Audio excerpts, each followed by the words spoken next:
I never thought I'd be the one to save him. Everyone said it was impossible, that no one could last a week in that mansion. But sometimes, the most broken people just need someone who refuses to walk away. If this story touches your heart, please hit that like button and subscribe to our channel for more incredible true stories of human connection and transformation. Your support helps us share these powerful moments that remind us what truly matters in life. The rain pounded against the windshield as Marcus Jenkins pulled up to the imposing iron gates of Westbrook Estate.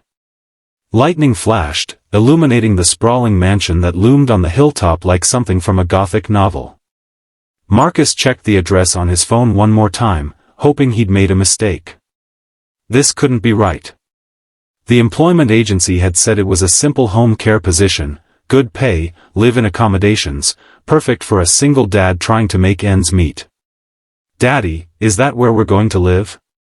7-year-old Lily pressed her face against the passenger window, her eyes wide with wonder. Marcus forced a smile. "Maybe, sweetheart. If the interview goes well." The truth was, Marcus was desperate. After his wife's death 3 years ago, he'd been struggling to balance work and raising Lily alone. When the factory where he'd worked for 9 years suddenly closed last month, it had felt like the final blow. Their savings were nearly gone. The rent was due in 2 weeks. This job, paying 3 times what he'd made at the factory, seemed like a miracle. If only the place didn't look so damn intimidating. A crackling voice came through the intercom beside the gate. "State your business." "Marcus Jenkins. I have an interview with Mr. Westbrook about the home care position." A long pause followed. "You're the 5th this month," the voice finally replied, sounding almost amused. The gate swung open with a metallic groan. As Marcus drove up the winding driveway, he couldn't shake the ominous feeling settling in his stomach. 5th this month? It was only the 7th day of October. The front door opened before Marcus could knock, revealing a stern-faced woman in her 60s, her silver hair pulled back in a tight bun. "I'm Mrs. Harrington, the housekeeper. You're late." "I'm sorry, the storm." Excuses won't impress Mr. Westbrook. Her eyes softened slightly when she noticed Lily hiding behind Marcus's leg. "You didn't mention you'd be bringing a child." "The agency said it was a live-in position." "I'm a single father." Mrs. Harrington's lips thinned. Mr. Westbrook wasn't informed. "Is that a problem?" She hesitated. "That's for him to decide." "Follow me." As they walked through the mansion, Marcus tried to take it all in. Marble floors, priceless artwork, antique furniture that probably cost more than he'd made in his entire life. Lily stayed close, unusually quiet, her small hand clutching his. "Mr. Westbrook had an accident 3 years ago," Mrs. Harrington explained as they climbed a grand staircase. "A diving incident that left him paralyzed from the neck down. He requires round-the-clock care." "I understand. I have some experience with—" "No, you don't understand," she interrupted sharply. "Mr. Westbrook doesn't just need physical assistance. He needs someone who can endure his temperament." Before Marcus could ask what she meant, they stopped outside a set of double doors. Mrs. Harrington knocked once. "What?" came a harsh voice from inside. "Mr. Westbrook, the new applicant is here. Send him in." "Alone?" Mrs. Harrington turned to Marcus. "I'll look after your daughter." Lily's grip tightened. "Daddy, no." Marcus knelt down. "It's okay, Lilybug. I'll just be a few minutes. Mrs. Harrington will show you the kitchen. Maybe there are cookies?" He glanced up questioningly. The housekeeper nodded. "I believe we have chocolate chip." After Lily reluctantly left with Mrs. Harrington, Marcus took a deep breath and entered the room. The first thing he noticed was the view, floor-to-ceiling windows overlooking the stormy coastline, waves crashing against the cliffs below. The second was the man in the specialized wheelchair, positioned to face the tempest outside. "Close the door," the man said without turning around. Marcus did as instructed, then stood awkwardly, unsure if he should approach. So you're the new victim. The wheelchair slowly rotated, revealing its occupant. Alexander Westbrook couldn't have been more than 40, but his face was gaunt, his once handsome features hardened by bitterness. His body was thin beneath expensive pajamas, wasted from disuse. Only his eyes seemed alive, piercing blue and filled with cold intelligence. "I'm Marcus Jenkins," Marcus offered, stepping forward with his hand extended before realizing his mistake. Westbrook's laugh was harsh. "Were you planning to shake my hand? As you can see, that's not an option." Marcus lowered his arm, embarrassed. "I apologize, Mr. Westbrook." "Save your apologies. You won't last the week anyway." Westbrook's eyes narrowed. "The agency is getting desperate, sending me someone with a child in tow." "You heard? These walls aren't soundproof, and Mrs. Harrington isn't exactly subtle. A single father, recently unemployed, probably behind on bills. Am I close?" Marcus stiffened.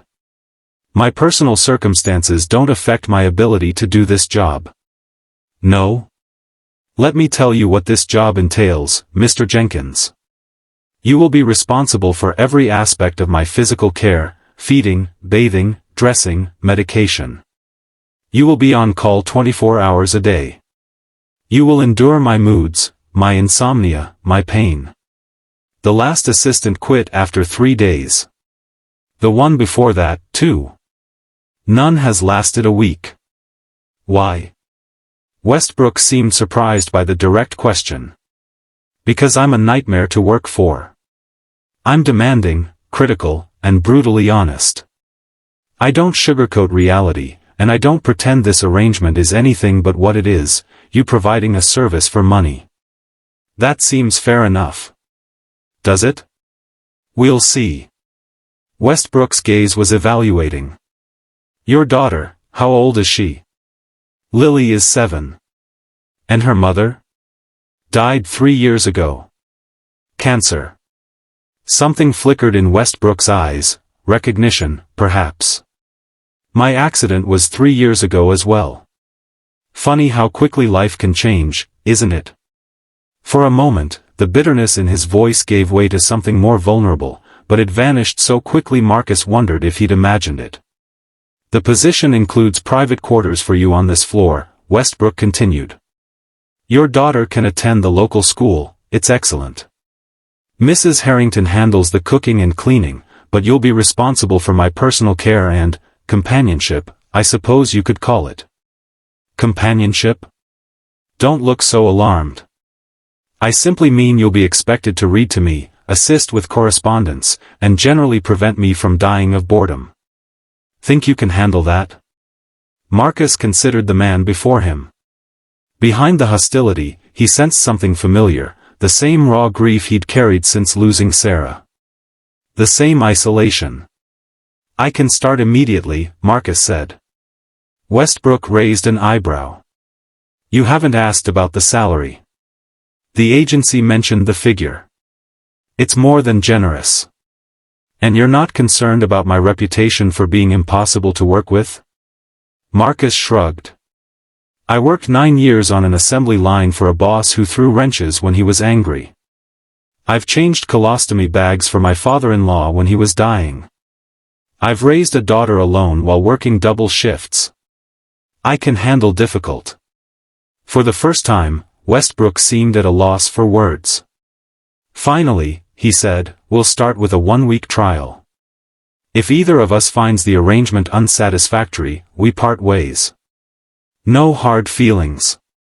"Agreed. Your first task is to fire Mrs. Harrington." Marcus blinked. "Excuse me?" "You heard me. Go downstairs and tell her she's fired." "But you just said she handles the cooking and cleaning." "I changed my mind. I want to see if you'll do it." Marcus studied Westbrook's face, recognizing the test for what it was. "No." "No?" Westbrook's eyes narrowed. I won't fire someone who's done nothing wrong just to prove I can follow orders. If you want to fire Mrs. Harrington, you can do it yourself. A tense silence filled the room. Then, unexpectedly, Westbrook laughed, a genuine sound that transformed his face. Congratulations, Mr. Jenkins. You've passed the first test. The last assistant fired poor Mrs. Harrington on the spot. She was in tears for hours before I rehired her. That's cruel. That's discernment. I need someone who can think for themselves, not just follow orders blindly. Westbrook's expression grew serious. My life is in your hands, Mr. Jenkins. I need to know you'll make the right decisions, even when they're difficult. Marcus nodded, understanding dawning. This wasn't just about physical care. It was about trust. You can move in tomorrow, Westbrook said. The East Wing has been prepared for you and your daughter. Thank you, Mr. Westbrook. Alexander, he corrected. If you're going to see me at my worst, we might as well be on a first-name basis. As Marcus turned to leave, Alexander added, one more thing. Why did you really take this job? And don't say it's just about the money. Marcus paused at the door. Because when I looked at you, I saw myself 3 years ago. Lost. Angry. Wondering why you're still here when someone else isn't. He met Alexander's gaze directly. And because no one should have to face that alone. For a moment, Alexander's carefully constructed facade cracked, revealing the broken man beneath. Then it was gone, replaced by his usual sardonic expression. Don't make promises you can't keep, Marcus. Better men than you have tried and failed. I guess we'll see who's right in 7 days. The first day was a disaster. Marcus arrived with Lily and their meager belongings at precisely 8 a.m., as instructed. Mrs. Harrington showed them to their quarters, a beautiful suite with 2 bedrooms, a private bathroom, and a small sitting area. Lily was enchanted by her room, which someone had thoughtfully prepared with children's books and a stuffed bear on the bed. Did you do this? Marcus asked Mrs. Harrington. She shook her head. Mr. Westbrook's instructions. Though I added the bear, it belonged to his niece when she used to visit. Before Marcus could ask more questions, an alarm sounded from Alexander's room. That's his morning call, Mrs. Harrington explained. He needs his medication and breakfast. Everything you need to know is in this binder. She handed him a thick manual. Good luck. Marcus found Alexander already awake, staring out the window at the ocean. You're late, Alexander said without turning. It's 8:05. Which is 5 minutes late. My medication needs to be administered at precisely 8 a.m. Every minute matters when you're in constant pain. Marcus bit back a retort and checked the binder. The medication routine was complex, pills that needed to be crushed and mixed with water, injections that required steady hands, precise timing between doses. I'll need you to show me how to do this properly, Marcus said. Alexander's laugh was bitter. And who's going to show you? I can't exactly demonstrate. Then talk me through it. I want to get this right. Something in Marcus's tone must have registered, because Alexander's expression softened slightly. The blue pills first. Crush them completely, any chunks will get stuck in my throat. For the next hour, Alexander guided Marcus through the morning routine, medication, a sponge bath, changing clothes, breakfast. Each task was complicated by Alexander's inability to assist and his exacting standards. By 10 a.m., Marcus had already made a dozen mistakes, each one met with cutting criticism. If you're trying to choke me, there are more efficient methods, Alexander snapped when Marcus positioned the spoon incorrectly. If I wanted you dead, I'd just leave you alone with your charming personality, Marcus retorted before he could stop himself. To his surprise, Alexander laughed. Finally, some backbone. I was beginning to think you were a saint. Far from it. Just trying to do my job without committing homicide. A worthy goal. Alexander's eyes drifted to the doorway, where Lily stood watching uncertainly. Your daughter seems concerned I might be the victim. Marcus turned. Lily, honey, I thought you were exploring your room. I got bored. She approached cautiously, studying Alexander with undisguised curiosity. Are you really paralyzed everywhere? Lily. Marcus was mortified. But Alexander didn't seem offended. From the neck down, yes. I can move my head and speak, as you can see, but nothing else. That must be really hard, Lily said with the simple empathy of a child. It is, Alexander agreed, his voice softer than Marcus had heard it. But I manage. My mom died, Lily offered. That was really hard too. A strange expression crossed Alexander's face. I'm sorry to hear that. It's okay. We still manage. She glanced at the wheelchair. Can I see how it works? For the next 20 minutes, Alexander patiently explained his specialized wheelchair to Lily, how it responded to voice commands, how the breathing apparatus functioned, how the computer interface allowed him to control various aspects of the house. Marcus watched in amazement as the bitter man he'd met yesterday transformed into a gentle teacher. When Lily finally left to continue exploring, Alexander caught Marcus staring. What? He demanded, defensive again. Nothing. I just didn't expect you to be good with kids. I'm not. Your daughter is just unusual. She's been through a lot. Makes her old for her age sometimes. Alexander was quiet for a moment. What happened to her mother? You said cancer, but... glioblastoma. Brain tumor. From diagnosis to death was 11 months. Marcus swallowed hard. Lily was 4.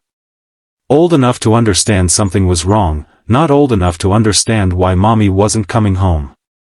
And you've been alone since then? Just the two of us. My parents are gone. Sarah's father died 6 months after she did. I think he lost the will to live. Her mother moved to Florida, sends Christmas cards. Alexander nodded slowly. My family visits on holidays. Obligatory appearances to ease their conscience. No one regular. My sister used to come weekly, but... He trailed off. Let's just say I excel at driving people away. I've noticed, Marcus said dryly. Alexander's lips twitched. Yet you're still here. Day 1 isn't over yet. By day 3, Marcus had settled into a routine. Mornings were for Alexander's physical care, medication, bathing, dressing, breakfast. Afternoons were for therapy exercises, correspondence, and reading. Evenings were for dinner, more medication, and preparation for bed. Lily had started at the local school, coming home each day with excited stories about her new friends and teachers. To Marcus's surprise, she often sought out Alexander, perching on the ottoman near his wheelchair to share her day. Even more surprising was Alexander's apparent enjoyment of these visits. Though he maintained his caustic wit with Marcus, he showed remarkable patience with Lily, answering her endless questions and even helping with her homework by dictating answers while she wrote. She's smart, Alexander commented after Lily had gone to bed on the 3rd night. Quick mind. Good with patterns. She gets that from her mother, Marcus said as he organized the evening medications. Sarah was a math teacher. And what did you do before becoming my reluctant caretaker? Factory work, mostly. Some construction. Whatever paid the bills. Alexander frowned. No college. Started.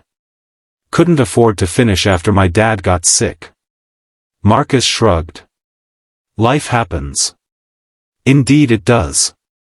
Alexander was quiet for a moment. What would you have studied, if things had been different?